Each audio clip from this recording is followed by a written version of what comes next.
Air travel is one of the most popular modes of transportation, with millions of people flying regularly each year.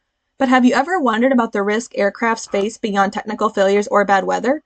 One lesser known but significant risk is wildlife strikes, particularly bird strikes, which occur when birds collide with an aircraft during takeoff, landing, or flight.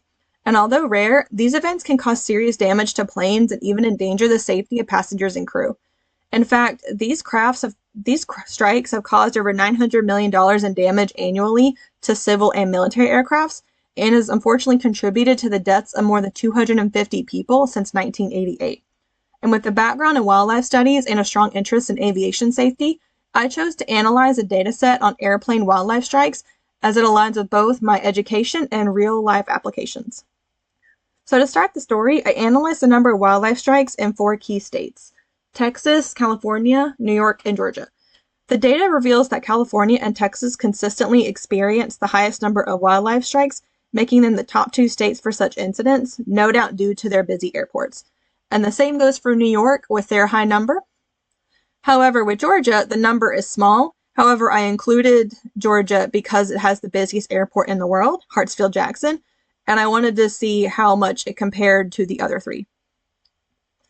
So this tree map highlights the wildlife species involved in strikes and the prevalence of different sizes, such as small, medium, and large. And as you can see, the small birds, particularly the European starling, are the most common culprits in wildlife strikes. And European starlings most likely are the highest because they are commonly associated with human activities and urban areas, because it provides ample forage, roosting, and nesting habitats. All in all, it makes them a frequent visitor to areas near airports. So this line graph, once again, shows wildlife sizes based on small, medium, and large, as well as the number of wildlife strikes over time. So as you can see, large and medium don't necessarily have the greatest trend. In fact, it's so low that there's no statistical difference given the 0.4 for large and 0.8 for medium. However, the actual p-value for small is 0.004, while the forecasted is 0.05. And what this means is that it's statistically significant, and it's an upward trend using linear regression, which really just suggests that small birds are becoming an increasingly frequent hazard to aviation over time. And linear regression was the best because it provides a clear, direct representation of all 3 without unnecessary complexity, especially due to large and medium not necessarily having the greatest trend. So this line graph analyzes the relationship between the aircraft's feet above the ground and the cost of damages over time, but this time using a polynomial trend. The actual p-value for the cost of damages for this is 0.9, where the p-value is NA, implies the absence of meaningful forecasts for these variables. However, with feet above ground, actual is 0.002 and p-value NA. The actual p-value for 0.002 once again highlights a significant relationship, with strikes occurring more frequently at higher altitudes as time progresses. And this is ideal for analysis because it allows us to capture nonlinear patterns that may not be evident with a simple linear model. And this bar graph illustrates the number of people injured by wildlife strikes broken down by flight patterns, such as approach, climb, and descent, over the years. Fortunately, the number of injuries remain relatively low.